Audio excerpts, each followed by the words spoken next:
भगवद गीता परमात्मा द्वारा दी गई ऐसी किताब है जो किसी एक धर्म के लिए नहीं बल्कि पूरी मनुष्य जाति के लिए है, पूरी इंसानियत के लिए है, सब आत्माओं के लिए है। क्योंकि यह आत्मा को परमात्मा के बारे में, उसकी सृष्टि के बारे में और सबसे अहम यह उन कार्डों के बारे में समझाती है जिनका आत्मा को मनुष्य के रूप में हर हाल में पालन करना होगा, रक्षा करनी होगी और इन्हीं कायदों की बुनियाद पर एक आत्मा को शरीर त्याग करने के बाद परखा जाएगा और इस परीक्षा से पास होने से हमेशा के लिए इस जन्म और मृत्यु से मुक्ति मिलेगी। श्री कृष्ण कहते हैं, प्रेम उसी इंसान से करो जो मनुष्य आपके प्रेम के लायक हो। जिस इंसान को आपके प्रेम की कदर ही नहीं है, उस इंसान से जितना दूर रहोगे उतना ही अच्छा होता है। इस दुनिया में लोग कहते हैं कि जीवन में सबसे ज्यादा दुख और दर्द सिर्फ प्रेम ही देता है।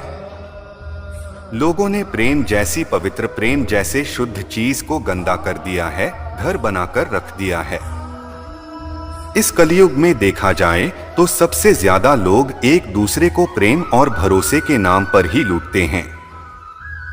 अगर आपसे उस इंसान का सच्चा प्रेम है तो वह आपकी भावनाओं को, आपके दिल को कभी चोट नहीं पहुंचा सकता है। रिलेशन चाहे जो भी हो, लेकिन हद से ज्यादा किसी से भी प्रेम नहीं करना चाहिए। और आप जिस इंसान से प्रेम कर रहे हो, अगर वह मनुष्य उसके लायक नहीं है तो आपको दुख के सिवाय और कुछ नहीं मिलेगा। दोस्तों, सच्चा प्रेम कभी दुख नहीं देता, कभी पीड़ा नहीं देता, लेकिन ऐसे इंसान से प्रेम करना दुख देता है, पीड़ा देता है, जिससे आपके प्रेम की कोई कदर नहीं है।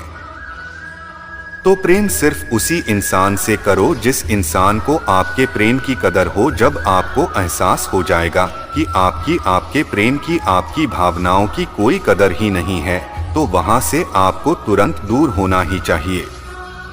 प्रेम करना ही है तो भगवान से करो, उस ईश्वर से करो, वही प्रेम जिंदगी भर आपका साथ देगा। भगवत गीता में श्री कृष्ण कहते हैं कि जीवन में जब भी कोई दुख आए, कोई बड़ी आफत आई, कोई भी मुश्किल आए, तो उस वक्त कभी भी हिम्मत नहीं हारी है।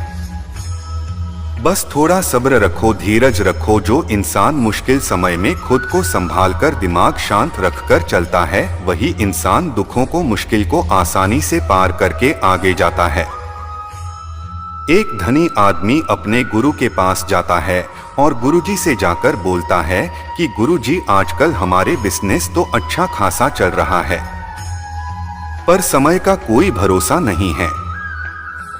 अगर मुझे कभी चुंबन में कोई मुश्किल आएगी या कोई बुरा वक्त आ जाए, तो उस वक्त के लिए मुझे कोई ये सब मंत्र दीजिए, कुछ अच्छी शिक्षा दीजिए, कोई अच्छा सा उपदेश लीजिए कि उस बुरे वक्त से कैसे बाहर निकलना है। तब गुरु ने उस धनी आदमी को एक ताबीज बांधकर उसे दिया और कहा कि इस दावे में मैंने एक शक्तिशाली मंत्र लिख कर रखा है।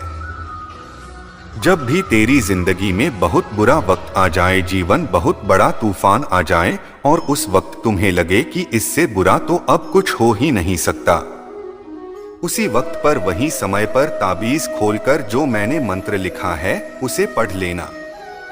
जब तुम इस मंत्र को पढ़ोगे तो तुम्हारे अंदर बहुत सारी शक्तियां जाएगी। और न जाने एक दिन ऐसा ही हुआ, उस धनी व्यक्ति के बिजनेस पर दूसरे बड़े बिजनेस वाले का बहुत बड़ा असर पड़ गया। उस वजह से इस धनी व्यक्ति की ऐसी स्थिति हुई कि उसे अपना बिजनेस छोड़कर, पूरे शहर को छोड़कर, अपने कुछ लोगों के साथ शहर को छोड़ना पड़ा। उस समय वह धनी व्यक्ति बहुत ही दुखी था। उस वक्त उसे अचानक याद आया और विचार करने लगा कि गुरुजी ने मुझे ताबीज दिया था। गुरुजी बोले थे, जब जिंदगी में बहुत बुरा वक्त आएगा तब इसे खोलकर पढ़ना, इसके अंदर जो शक्तिशाली मंत्र लिखा हुआ है यह मेरे अंदर बहुत सारी शक्ति भर देगा। तो धनी व्यक्ति ने विचार किया कि इससे बुरा समय और क्या हो सकता है। उसने सोचा कि यही समय है उस मंत्र को पढ़ने का। उसने गुरुजी का दिया हुआ वह ताबीज खोला तो उसने देखा और उस मंत्र को पढ़ने लगा तो उसके अंदर लिखा हुआ था, ये वक्त भी गुजर ही जाएगा। इस मंत्र को पढ़कर धनी व्यक्ति के मन में एक शक्ति आ गई, विश्वास जग गया। तब उसे एहसास हुआ कि जो यह बुरा वक्त है यह भी दिखने वाला नहीं है, यह भी आज न कल निकल जाएगा। इसलिए मुझे हिम्मत नहीं हारनी चाहिए, वापस से अपना बिजनेस खड़ा करना होगा। और उस धनी व्यक्ति ने वापस अपने सारे कामगार सेना को जमा कर दिया और फिर से बिजनेस को खड़ा किया और उस सारे बड़े बड़े बिजनेस वाले को अंजाम देते हुए अपना बिजनेस वापस प्राप्त किया गया। तो दोस्तों, आपने जीवन में स्थिति चाहे कितनी भी बुरी क्यों न हो, वही स्थिति हमेशा के लिए नहीं रहने वाली, वह भी एक दिन गुजर जाएगी और फिर से आपका वक्त आ जाएगा। उसके लिए सब्र करना बहुत जरूरी होता है। वक्त चाहे कैसा भी हो, एक दिन जरूर बदल जाएगा। आपने देखा होगा हमारी जिंदगी में ऐसे कितनी बार दुख आया है, कितनी बार मुश्किल वक्त आए हैं, लेकिन हम हर बार बाहर निकल जाते ही हैं। तो ऐसे समय में कभी भी दुख और चिंता नहीं करनी चाहिए।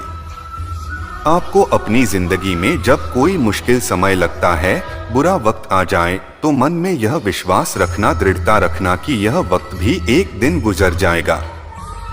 जब भी है याद करोगे कि यह दिन भी गुजर जाएगा, तो आपकी हिम्मत बढ़ती रहेगी। आप अपनी हिम्मत कभी नहीं हारोगे और हिम्मत को हार न भी नहीं। अगर आपके अंदर धीरज है, अगर आपके अंदर सब्र है, तो आप अपने मुश्किल समय को, बुरे से बुरे वक्त को भी जरूर पार करके जिंदगी में आगे निकल जाओगे। परमात्मा भगवद गीता में कहते हैं कि मैं ही सब की शुरुआत हुई। मैं शुरू से भी पहले था और सब खत्म होने के बाद भी रहूंगा। सब मुझ में है और मैं सब में है। जो भी तुम छू सकते हो, देख सकते हो या सुन सकते हो, वो सब में है। ये नदियां, पहाड़, सूरज, ग्रह हैं, चांद, सितारे सब मैंने बनाए हैं। मैंने ही भगवान, शैतान, राक्षस और इंसान बनाया। मैं सर्वव्यापी हूँ, सब में रहता हूँ, सब में है। मैं ही ब्रह्मा बनकर सब बनाता हूँ और रुद्र बनके सब नष्ट कर देता हूँ। मैं यह सृष्टि यूं ही बनाता और तोड़ता रहूंगा ताकि आत्माओं को मौके मिल सके इस जन्म और मृत्यु से मोक्ष पाने को, हमेशा के लिए परमात्मा के साथ रहने को। भगवद गीता कहती है कि इस सबसे बड़ी परीक्षा के लिए परमात्मा ने प्रकृति का निर्माण 5 तत्व ने किया है। हवा, अग्नि, जल, पृथ्वी और ईथर से किया गया, जिन्हें हम चूके चर्च के सूखे और देख के हम समझ सकते हैं, पर खुद परमात्मा इन 5 इंद्रियों के समझ से बाहर हैं। उन्हें आत्मा इन इंद्रियों से नहीं जान सकते। आत्मा 5 इंद्रियों के साथ वैसे ही है जैसे एक लोहे का रोबोट होता है, जिसे अपने बनाने वाले का कोई पता नहीं। अर्जुन को भी परमात्मा का विराट रूप देखने के लिए भगवान कृष्ण ने दिव्य नेत्र दिए। भगवद गीता समझाती है कि आत्मा अजन्मी है, इसे कोई मार नहीं सकता, कोई जला नहीं सकता, डूबा नहीं सकता, का नहीं सकता। लेकिन आत्मा को परमात्मा के साथ हमेशा रहने के लिए यह परीक्षा रूपी जीवन में बैठना ही पड़ेगा। इस परीक्षा के लिए परमात्मा से बिछड़ के आत्मा को पृथ्वी पर किसी न किसी रूप में जन्म लेना पड़ता है और 88 करोड़ योनियों को जीने और भोगने के बाद एक आत्मा को मनुष्य का शरीर और दिमाग मिलता है। इस सबसे बड़ी मर्यादाओं की परीक्षा में बैठने के लिए हर मनुष्य को इस पूरी परीक्षा के दौरान तरह तरह की अच्छी और बुरी भावनाओं के चक्रव्यूह में अपने ही भाई बहन और मित्रों के साथ डाला जाता है, जिसमें हर आत्मा को अपने अंदर के तामसिक और रात से अवगुणों से निकल के सात्विक जीवन में प्रवेश करने के मौके मिलते हैं। हमारे तामसिक गुण वो है जो हमारे अंदर हीन भावना पैदा करके हमें खुद को उदास और नुकसान पहुंचाते हैं, और हमारे रात से गुण हमें ईर्ष्यालु और लोभी बना के दूसरों के प्रति नुकसान पहुंचा सकते हैं। इस परीक्षा के दौरान हर आत्मा को तामसिक और राजसिक गुणों को खत्म करके अपने सात्विक गुणों से परिचित होना पड़ेगा। सात्विक गुण वो है जो आत्मा को अपने आसपास की हर चीज से जोड़े और उन्हें प्यार करना सिखाते हैं। परीक्षा के दौरान हर आत्मा को जीवन के चारों स्तंभ धर्म, अर्थ, काम और मोक्ष का ज्ञान पाकर ही मुक्ति मिलती है। यही वो द्वार हैं जिन्हें समझकर ही आत्मा परमात्मा को समझ सकती है। पहला द्वार धर्म का है और शेर इसका प्रतीक है। धर्म वही है जो गीता में लिखा हुआ है। धर्म वही है जो धारण किया हुआ है, जिसे आपका दिल मानता है। जैसे झूठ नहीं बोलना, चोरी नहीं करना, भगवान का निरादर नहीं करना, दूसरों को नुकसान नहीं देना, यही सब धर्म है। और हर आत्मा को अपने जीवन काल में हर समय धर्म का पालन करना होगा और उसकी रक्षा करनी होगी। दूसरा द्वार अर्थ का है और घोड़ा इसका प्रतीक है। हर आत्मा अपने हर जीवन काल में अपने पृथ्वी पर होने का अर्थ या मूल कारण समझेगी। इस जिंदगी में भोगने वाली चीजें और रिश्तों का आनंद लेगी। अच्छा बेटा और अच्छी बेटी, अच्छा भाई या अच्छी पहल, अच्छा पति या अच्छी पत्नी बनके हर दुनिया भी रिश्ते पर खरी उतरेगी और इस परीक्षा को पास करेगी। तीसरा द्वार काम का है। भगवद गीता समझती है कि हर मनुष्य के अंदर काम, क्रोध, लोभ, मोह, अहंकार और ईर्ष्या जैसी 6 भावनाएं हमें अपने और दूसरों के प्रति नुकसान पहुंचा सकती है। इन भावनाओं को हर मनुष्य को हमेशा अपने नियंत्रण में रखना होगा, क्योंकि इनके बहाव में किया हुआ कोई भी काम हमारे जीवन भर की परेशानी का कारण बन सकता है। और एक आत्मा संतोष और सादगी से इन भावनाओं पर हमेशा के लिए विजय पा सकती है। चौथा स्तंभ मोक्ष का है और हाथी इसका प्रतीक है। इस परीक्षा रूपी जीवन में हर मनुष्य हर समय कुछ इच्छाएं रखता है।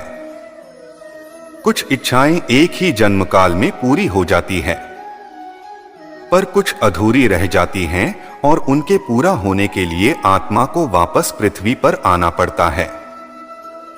भगवद गीता समझाते हैं कि हमारी इच्छाएं ही मूल कारण है हमारी पृथ्वी पर वापस आने का, और अगर हम कोई भी इच्छा न रखें तो हम इस जीवन और मृत्यु से मुक्त हो सकते हैं।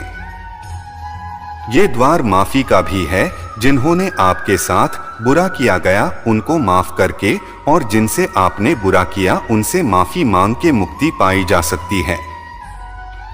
जब तक आत्माएं इन चारों दरवाजों धर्म, अर्थ, काम और मोक्ष को समझ नहीं लेती, तब तक इस आत्मा को बार बार मनुष्य के रूप में आना ही पड़ेगा। परीक्षा का समय खत्म होते ही आत्मा शरीर और अन्य सब वस्तुओं का त्याग कर देती है। जो भी संसार में रहकर बनाया वो अब इसी और का होगा, और आत्मा अपने कर्मों के फैसले के लिए चली जाती है। आत्मा के अच्छे बुरे कर्मों का हिसाब होता है। अपने अच्छे कर्मों के लिए आत्मा कुछ वक्त के लिए स्वर्ग और दुष्कर्मों के लिए नर्क चली जाती है। नर्क में आत्मा को अपने पापों के अनुकूल सजाएं मिलती है, पर सजा खत्म होने के बाद आत्मा को फिर से एक नया शरीर और नया दिमाग मिलता है। इस परीक्षा में फिर से बैठने के लिए, और हर परीक्षा में वही सब फिर दोहराया जाएगा। जिंदगी के 4 स्तंभ धर्म, अर्थ, काम और मोक्ष को समझने के लिए हर जन्म में अपने कई जन्मों के कर्मों के हिसाब से हर आत्मा को कभी अच्छे तो कभी बुरे हालातों से जाना पड़ता है। लेकिन जब तक आत्मा परमात्मा के साथ योग को नहीं समझ लेती तब तक वह मुक्ति नहीं पा सकती। भगवद गीता समझाती है कि मनुष्य अपने शरीर, दिमाग या दिल से भगवान को पा सकता है। शरीर द्वारा किए कर्मों के माध्यम से परमात्मा को पाने को कर्म योग कहते हैं। ऐसे कर्म जो परमात्मा की इच्छा से हो और दूसरों के कल्याण के लिए हो। वाल्मीकि ने रामायण लिखी के श्रवण ने अपने माता पिता की सेवा करके और उन्हें 4 धाम की यात्रा कर आकर अपने कर्मों द्वारा परमात्मा को पाया। श्रीमद् भगवद गीता समझा। आती है कि एक आत्मा दिमाग से भी परमात्मा के साथ योग लगा सकती है।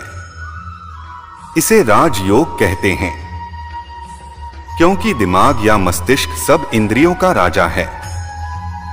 एक मनुष्य अपनी आस्था, श्वास प्रणाली, अभ्यास, साधना और तपस्या से परमात्मा को इस योग के रास्ते पा लेता है। इस योग को समझने के लिए हमें अपने अंदर की एनर्जी यानी कि शक्तियों को यानी चक्र और कुंडलिनी को समझना पड़ेगा। आत्मा मस्तिष्क से ध्यान लगाकर परमात्मा के साथ योग लगा सकती है। शंकराचार्य, स्वामी परमहंस, स्वामी विवेकानंद और उनके जैसे कई योगी इस योग के रास्ते परमात्मा के साथ संधि लगा पाए। परमात्मा भगवद गीता में कहते हैं कि अगर किसी आत्मा को धर्म भी समझ आए, योग न भी समझ आए, और अगर वो मेरी शरण में आ जाएं, तो मैं उसके सारे पाप माफ कर देता हूँ। परमात्मा को ऐसी दिल की गहराइयों से पुकार के पानी को भक्ति योग कहते हैं। चैतन्य महाप्रभु, मीराबाई और भगवान हनुमान इस योग के सबसे बड़े उदाहरण हैं। लेकिन कभी आत्मा अपने होने का मूल कारण भूल के धर्म का उल्लंघन करे या पाप के रास्ते पर निकल जाए, तो उसे ठीक करने के लिए परमात्मा को खुद किसी रूप में पृथ्वी पर जन्म लेते हैं। तो मित्रों, श्रीमद् भगवद गीता से इस जिंदगी के असली मायने समझे और परमात्मा के साथ योग लगाएं। अगर आपको यह भगवद गीता का सार पसंद आया तो इसे औरों के साथ जरूर शेयर करें, ताकि सब आत्माएं अपने यहाँ होने का मूल रूप समझ सके और इस जन्म और मृत्यु से मुक्ति पाके हमेशा परमात्मा के साथ रह सके। श्री कृष्ण भगवत गीता में बताते हैं कि हमारे नजदीकी लोग, हमारे रिश्तेदार ही हमसे सबसे ज्यादा चलते हैं। हमारी सफलता से, हमारी अच्छाई से सबसे ज्यादा दिक्कत हमारे रिश्तेदारों को और नजदीकी लोगों को ही होती है।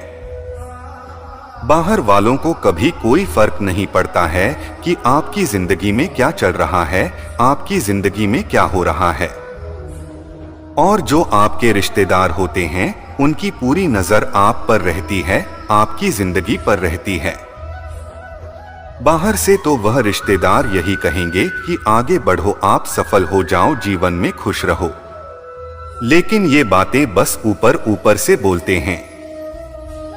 और जब उन्हें आप अपनी सफलता के बारे में बताएंगे, अपनी किसी कामयाबी की खबर उनको सुनाएंगे, तो उसे सुनकर उनके अंदर जलन पैदा होती है, उन्हें बिल्कुल भी खुशी नहीं होती।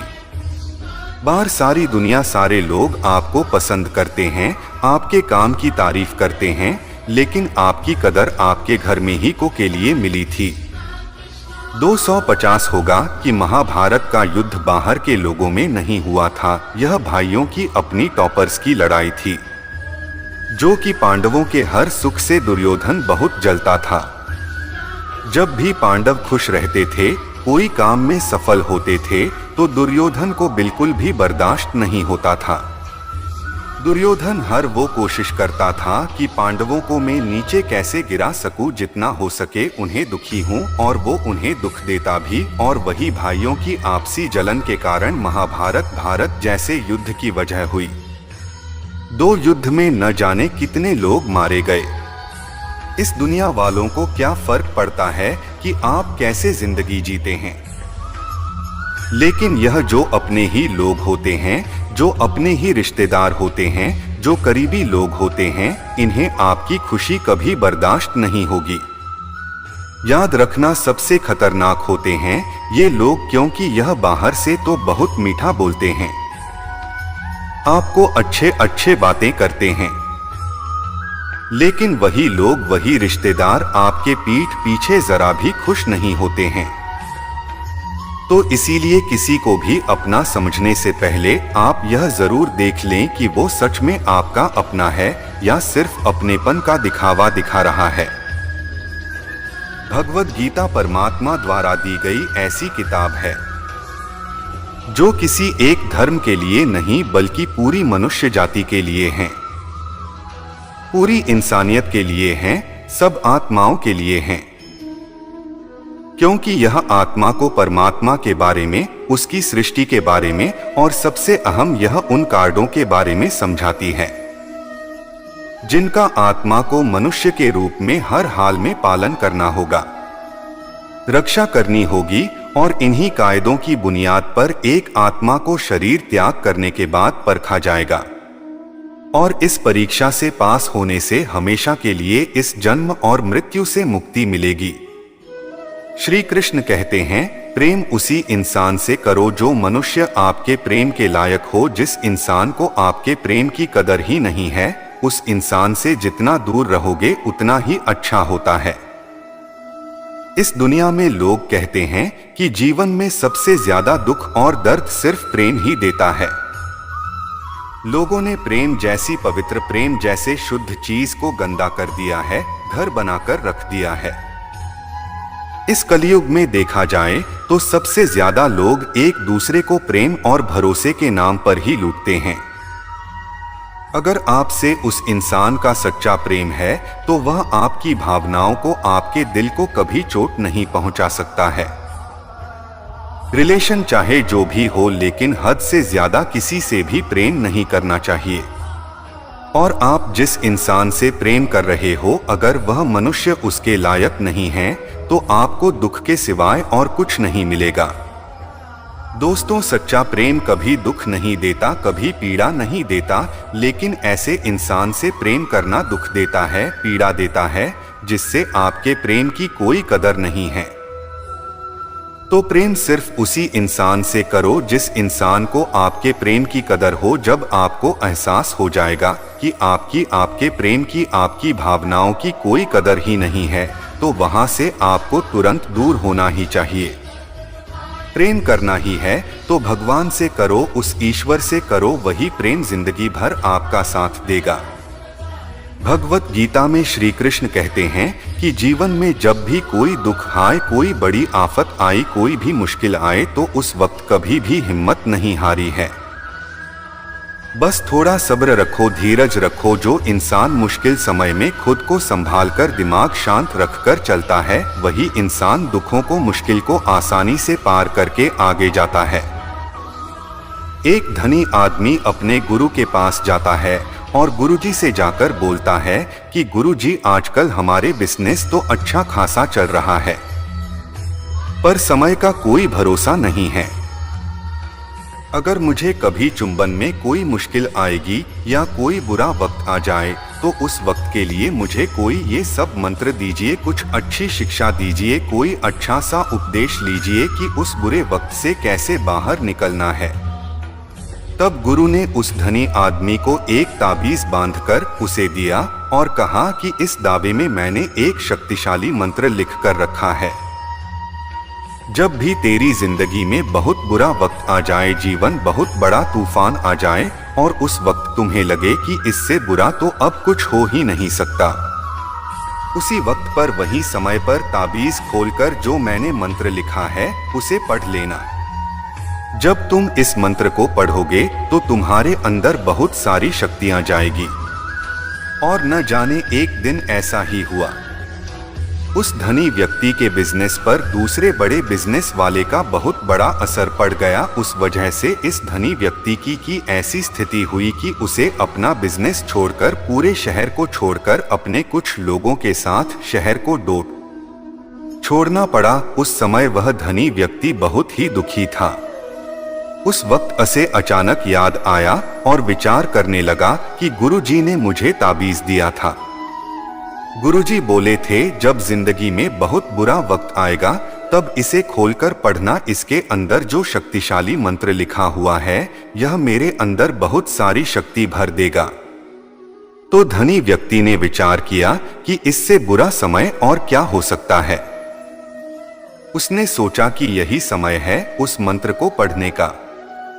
उसने गुरुजी का दिया हुआ वह ताबीज खोला तो उसने देखा और उस मंत्र को पढ़ने लगा तो उसके अंदर लिखा हुआ था, ये वक्त भी गुजर ही जाएगा।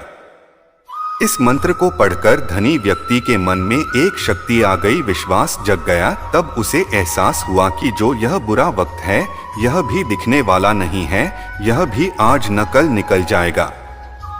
इसलिए मुझे हिम्मत नहीं हारनी चाहिए, वापस से अपना बिजनेस खड़ा करना होगा। और उस धनी व्यक्ति ने वापस अपने सारे कामगार सेना को जमा कर दिया और फिर से बिजनेस को खड़ा किया और उस सारे बड़े बड़े बिजनेस वाले को अंजाम देते हुए अपना बिजनेस वापस प्राप्त किया गया। तो दोस्तों, आपने जीवन में स्थिति चाहे कितनी भी बुरी क्यों न हो, वही स्थिति हमेशा के लिए नहीं रहने वाली। वह भी एक दिन गुजर जाएगी और फिर से आपका वक्त आ जाएगा। उसके लिए सब्र करना बहुत जरूरी होता है। वक्त चाहे कैसा भी हो, एक दिन जरूर बदल जाएगा। आपने देखा होगा हमारी जिंदगी में ऐसे कितनी बार दुख आया है, कितनी बार मुश्किल वक्त आए हैं, लेकिन हम हर बार बाहर निकल जाते ही हैं। तो ऐसे समय में कभी भी दुख और चिंता नहीं करनी चाहिए। आपको अपनी जिंदगी में जब कोई मुश्किल समय लगता है, बुरा वक्त आ जाए, तो मन में यह विश्वास रखना, दृढ़ता रखना कि यह वक्त भी एक दिन गुजर जाएगा। जब भी है याद करोगे कि यह दिन भी गुजर जाएगा, तो आपकी हिम्मत बढ़ती रहेगी। आप अपनी हिम्मत कभी नहीं हारोगे और हिम्मत को हार न भी नहीं। अगर आपके अंदर धीरज है, अगर आपके अंदर सब्र है, तो आप अपने मुश्किल समय को, बुरे से बुरे वक्त को भी जरूर पार करके जिंदगी में आगे निकल जाओगे। परमात्मा भगवद गीता में कहते हैं कि मैं ही सब की शुरुआत हुई। मैं शुरू से भी पहले था और सब खत्म होने के बाद भी रहूंगा। सब मुझ में है और मैं सब में है। जो भी तुम छू सकते हो, देख सकते हो या सुन सकते हो, वो सब में है। ये नदियां, पहाड़, सूरज, ग्रह हैं, चांद, सितारे सब मैंने बनाए हैं। मैंने ही भगवान, शैतान, राक्षस और इंसान बनाया। मैं सर्वव्यापी हूं, सब में रहता हूं, सब में है। मैं ही ब्रह्मा बनकर सब बनाता हूं और रुद्र बनके सब नष्ट कर देता हूं। मैं यह सृष्टि यूं ही बनाता और तोड़ता रहूंगा ताकि आत्माओं को मौके मिल सके इस जन्म और मृत्यु से मोक्ष पाने को, हमेशा के लिए परमात्मा के साथ रहने को। भगवद गीता कहती है कि इस सबसे बड़ी परीक्षा के लिए परमात्मा ने प्रकृति का निर्माण 5 तत्व ने किया है। हवा, अग्नि, जल, पृथ्वी और ईथर से किया गया, जिन्हें हम चूके चर्च के सूखे और देख के हम समझ सकते हैं, पर खुद परमात्मा इन 5 इंद्रियों के समझ से बाहर हैं। उन्हें आत्मा इन इंद्रियों से नहीं जान सकते। आत्मा 5 इंद्रियों के साथ वैसे ही है जैसे एक लोहे का रोबोट होता है, जिसे अपने बनाने वाले का कोई पता नहीं। अर्जुन को भी परमात्मा का विराट रूप देखने के लिए भगवान कृष्ण ने दिव्य नेत्र दिए। भगवद गीता समझाती है कि आत्मा अजन्मी है। इसे कोई मार नहीं सकता, कोई जला नहीं सकता, डूबा नहीं सकता, का नहीं सकता, लेकिन आत्मा को परमात्मा के साथ हमेशा रहने के लिए यह परीक्षा रूपी जीवन में बैठना ही पड़ेगा। इस परीक्षा के लिए परमात्मा से बिछड़ के आत्मा को पृथ्वी पर किसी न किसी रूप में जन्म लेना पड़ता है और 88 करोड़ योनियों को जीने और भोगने के बाद एक आत्मा को मनुष्य का शरीर और दिमाग मिलता है। इस सबसे बड़ी मर्यादाओं की परीक्षा में बैठने के लिए हर मनुष्य को इस पूरी परीक्षा के दौरान तरह तरह की अच्छी और बुरी भावनाओं के चक्रव्यूह में अपने ही भाई बहन और मित्रों के साथ डाला जाता है, जिसमें हर आत्मा को अपने अंदर के तामसिक और रात से अवगुणों से निकल के सात्विक जीवन में प्रवेश करने के मौके मिलते हैं। हमारे तामसिक गुण वो है जो हमारे अंदर हीन भावना पैदा करके हमें खुद को उदास और नुकसान पहुंचाते हैं, और हमारे रात से गुण हमें ईर्ष्यालु और लोभी बना के दूसरों के प्रति नुकसान पहुंचा सकते हैं। इस परीक्षा के दौरान हर आत्मा को तामसिक और रात से गुणों को खत्म करके अपने सात्विक गुणों से परिचित होना पड़ेगा। सात्विक गुण वो है जो आत्मा को अपने आसपास की हर चीज से जोड़े और उन्हें प्यार करना सिखाते हैं। परीक्षा के दौरान हर आत्मा को जीवन के चारों स्तंभ धर्म, अर्थ, काम और मोक्ष का ज्ञान पाकर ही मुक्ति मिलती है। यही वो द्वार हैं जिन्हें समझकर ही आत्मा परमात्मा को समझ सकती है। पहला द्वार धर्म का है, और शेर इसका प्रतीक है। धर्म वही है जो गीता में लिखा हुआ है। धर्म वही है जो धारण किया हुआ है, जिसे आपका दिल मानता है। जैसे झूठ नहीं बोलना, चोरी नहीं करना, भगवान का निरादर नहीं करना, दूसरों को नुकसान नहीं देना, यही सब धर्म है। और हर आत्मा को अपने जीवन काल में हर समय धर्म का पालन करना होगा और उसकी रक्षा करनी होगी। दूसरा द्वार अर्थ का है और घोड़ा इसका प्रतीक है। हर आत्मा अपने हर जीवन काल में अपने पृथ्वी पर होने का अर्थ या मूल कारण समझेगी। इस जिंदगी में भोगने वाली चीजें और रिश्तों का आनंद लेगी। अच्छा बेटा और अच्छी बेटी, अच्छा भाई या अच्छी पहल, अच्छा पति या अच्छी पत्नी बनके हर दुनिया भी रिश्ते पर खरी उतरेगी और इस परीक्षा को पास करेगी। तीसरा द्वार काम का है। भगवद गीता समझती है कि हर मनुष्य के अंदर काम, क्रोध, लोभ, मोह, अहंकार और ईर्ष्या जैसी 6 भावनाएं हमें अपने और दूसरों के प्रति नुकसान पहुंचा सकती है। इन भावनाओं को हर मनुष्य को हमेशा अपने नियंत्रण में रखना होगा, क्योंकि इनके बहाव में किया हुआ कोई भी काम हमारे जीवन भर की परेशानी का कारण बन सकता है। और एक आत्मा संतोष और सादगी से इन भावनाओं पर हमेशा के लिए विजय पा सकती है।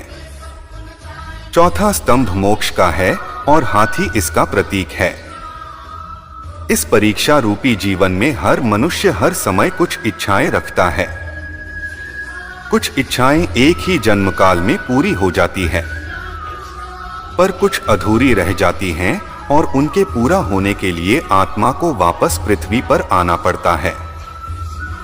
भगवद गीता समझाते हैं कि हमारी इच्छाएं ही मूल कारण है हमारी पृथ्वी पर वापस आने का, और अगर हम कोई भी इच्छा न रखें तो हम इस जीवन और मृत्यु से मुक्त हो सकते हैं। ये द्वार माफी का भी है। जिन्होंने आपके साथ बुरा किया गया उनको माफ करके, और जिनसे आपने बुरा किया उनसे माफी मांग के मुक्ति पाई जा सकती है। जब तक आत्माएं इन चारों दरवाजों धर्म, अर्थ, काम और मोक्ष को समझ नहीं लेती, तब तक इस आत्मा को बार बार मनुष्य के रूप में आना ही पड़ेगा। परीक्षा का समय खत्म होते ही आत्मा शरीर और अन्य सब वस्तुओं का त्याग कर देती है। जो भी संसार में रहकर बनाया वो अब इसी और का होगा, और आत्मा अपने कर्मों के फैसले के लिए चली जाती है। आत्मा के अच्छे बुरे कर्मों का हिसाब होता है। अपने अच्छे कर्मों के लिए आत्मा कुछ वक्त के लिए स्वर्ग और दुष्कर्मों के लिए नरक चली जाती है।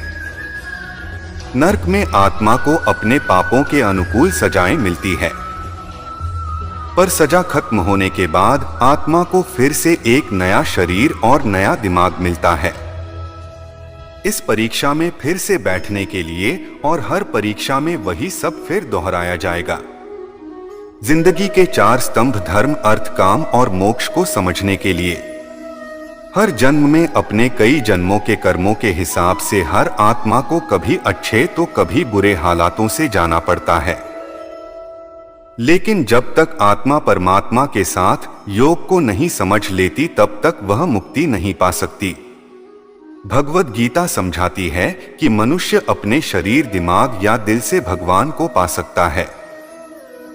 शरीर द्वारा किए कर्मों के माध्यम से परमात्मा को पाने को कर्म योग कहते हैं। ऐसे कर्म जो परमात्मा की इच्छा से हो और दूसरों के कल्याण के लिए हो। वाल्मीकि ने रामायण लिखी के श्रवण ने अपने माता पिता की सेवा करके और उन्हें 4 धाम की यात्रा कर आकर अपने कर्मों द्वारा परमात्मा को पाया। श्रीमद् भगवद गीता समझा आती है कि एक आत्मा दिमाग से भी परमात्मा के साथ योग लगा सकती है। इसे राजयोग कहते हैं, क्योंकि दिमाग या मस्तिष्क सब इंद्रियों का राजा है। एक मनुष्य अपनी आस्था, श्वास प्रणाली, अभ्यास, साधना और तपस्या से परमात्मा को इस योग के रास्ते पा लेता है। इस योग को समझने के लिए हमें अपने अंदर की एनर्जी यानी कि शक्तियों को यानी चक्र और कुंडलिनी को समझना पड़ेगा। आत्मा मस्तिष्क से ध्यान लगाकर परमात्मा के साथ योग लगा सकती है। शंकराचार्य, स्वामी परमहंस, स्वामी विवेकानंद और उनके जैसे कई योगी इस योग के रास्ते परमात्मा के साथ संधि लगा पाए। परमात्मा भगवद गीता में कहते हैं कि अगर किसी आत्मा को धर्म भी समझ आए, योग न भी समझ आए, और अगर वो मेरी शरण में आ जाएं, तो मैं उसके सारे पाप माफ कर देता हूँ। परमात्मा को ऐसी दिल की गहराइयों से पुकार के पानी को भक्ति योग कहते हैं। चैतन्य महाप्रभु, मीराबाई और भगवान हनुमान इस योग के सबसे बड़े उदाहरण हैं। लेकिन कभी आत्मा अपने होने का मूल कारण भूल के धर्म का उल्लंघन करे या पाप के रास्ते पर निकल जाए, तो उसे ठीक करने के लिए परमात्मा को खुद किसी रूप में पृथ्वी पर जन्म लेते हैं। तो मित्रों, श्रीमद् भगवद गीता से इस जिंदगी के असली मायने समझे और परमात्मा के साथ योग लगाएं। अगर आपको यह भगवद गीता का सार पसंद आया तो इसे औरों के साथ जरूर शेयर करें, ताकि सब आत्माएं अपने यहाँ होने का मूल रूप समझ सके और इस जन्म और मृत्यु से मुक्ति पाके हमेशा परमात्मा के साथ रह सके।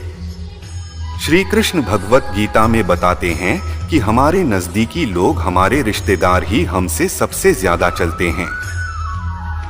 हमारी सफलता से, हमारी अच्छाई से सबसे ज्यादा दिक्कत हमारे रिश्तेदारों को और नजदीकी लोगों को ही होती है। बाहर वालों को कभी कोई फर्क नहीं पड़ता है कि आपकी जिंदगी में क्या चल रहा है, आपकी जिंदगी में क्या हो रहा है।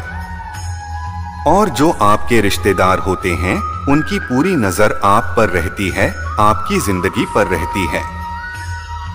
बाहर से तो वह रिश्तेदार यही कहेंगे कि आगे बढ़ो, आप सफल हो जाओ, जीवन में खुश रहो। लेकिन ये बातें बस ऊपर ऊपर से बोलते हैं। और जब उन्हें आप अपनी सफलता के बारे में बताएंगे, अपनी किसी कामयाबी की खबर उनको सुनाएंगे, तो उसे सुनकर उनके अंदर जलन पैदा होती है, उन्हें बिल्कुल भी खुशी नहीं होती। बाहर सारी दुनिया, सारे लोग आपको पसंद करते हैं, आपके काम की तारीफ करते हैं, लेकिन आपकी कदर आपके घर में ही को के लिए मिली थी। 250 होगा कि महाभारत का युद्ध बाहर के लोगों में नहीं हुआ था, यह भाइयों की अपनी टॉपर्स की लड़ाई थी, जो कि पांडवों के हर सुख से दुर्योधन बहुत जलता था। जब भी पांडव खुश रहते थे, कोई काम में सफल होते थे, तो दुर्योधन को बिल्कुल भी बर्दाश्त नहीं होता था। दुर्योधन हर वो कोशिश करता था कि पांडवों को मैं नीचे कैसे गिरा सकूं, जितना हो सके उन्हें दुखी हूं, और वो उन्हें दुख देता भी। और वही भाइयों की आपसी जलन के कारण महाभारत भारत जैसे युद्ध की वजह हुई। 2 युद्ध में न जाने कितने लोग मारे गए। इस दुनिया वालों को क्या फर्क पड़ता है कि आप कैसे जिंदगी जीते हैं। लेकिन यह जो अपने ही लोग होते हैं, जो अपने ही रिश्तेदार होते हैं, जो करीबी लोग होते हैं, इन्हें आपकी खुशी कभी बर्दाश्त नहीं होगी। याद रखना, सबसे खतरनाक होते हैं ये लोग, क्योंकि यह बाहर से तो बहुत मीठा बोलते हैं, आपको अच्छे अच्छे बातें करते हैं, लेकिन वही लोग, वही रिश्तेदार आपके पीठ पीछे जरा भी खुश नहीं होते हैं। तो इसीलिए किसी को भी अपना समझने से पहले आप यह जरूर देख लें कि वो सच में आपका अपना है या सिर्फ अपनेपन का दिखावा दिखा रहा है।